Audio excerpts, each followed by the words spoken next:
লাল পোশাক পরা মানুষটাকে আলাদা করে চিনিয়ে দেওয়ার প্রয়োজন হয় না, কারণ লাল পোশাকের কুলিরাই ট্রেনে আসা মালামাল ওঠানামা করেন। মোহাম্মদ আজহার মিয়ার কাঁধে গামছা আর গায়ে ছেঁড়া জামা, প্রতিদিনের মতো হাঁটছেন প্ল্যাটফর্ম জুড়ে। কুলিদের জীবন জীবিকায় দুর্দিনের চিত্র আজহার মিয়াকে দেখলেই সহজে বোঝা যায়। মলিন মুখে প্ল্যাটফর্মের ওভারব্রিজে দাঁড়িয়ে দেখেন পুরো স্টেশন। আজ থেকে 25-20 বছর আগে মোটামুটি চলতে পারতাম, এখন যে অবস্থা কাজ কাম হচ্ছে এগুলা দিয়ে চলার মতো কোনো ভাব নাই। আগে হয়তো 800-1000 টাকা হয়তো কাম কাজ আছিল, আগে ট্রান্সপোর্ট আছিল না, মানুষ রেলের দিকে চাপছে বেশি। এখন মনে করেন বিভিন্ন বিকল্প ব্যবস্থা আছে, ওনারা ওই দিকে জায়গা রেল আসে না, তাই আমাদের কাজ কাম কমে গেছে। গত 2 দশক আগেও এই ময়মনসিংহ জংশনে ট্রেন এলে মালামাল ওঠানামায় ব্যস্ত সময় পার করতেন আজহারের মতো অন্তত 60 জন কুলি।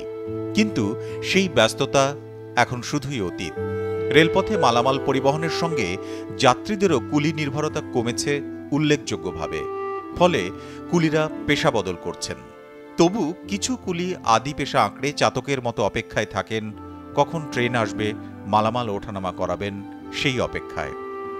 এখন দিনে 4 থেকে 500 টাকা রোজগার করাই কঠিন হয়ে পড়েছে। 400-500 টাকা হয় না, খরচাপাতি 200 টাকা 300 টাকা খরচা হয়ে যায়।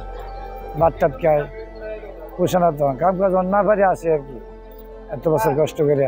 বুড়া মানুষ 40 বছর কাজ করলাম, তখন তো আর আমার জানে কোলা না, এই অত উৎসাহে বুঝা লইয়া বাবার কষ্টের মধ্যে আছি স্যার, কোনো মতো ডাইল ভাত খাইয়া চলতেছে। বউ ভোলা বান্ডে টেয়া পয়সা বালা মতো দিবার ভাই। 1886 সালের 15ই ফেব্রুয়ারি যাত্রা শুরু হয় ময়মনসিংহ রেলওয়ে জংশনের। এই জংশনের মাধ্যমে বর্তমানে জামালপুর, ময়মনসিংহ, ঢাকা, নেত্রকোনার মোহনগঞ্জ, জারিয়া এবং চট্টগ্রামগামী 24 জোড়া ট্রেন চলাচল করে।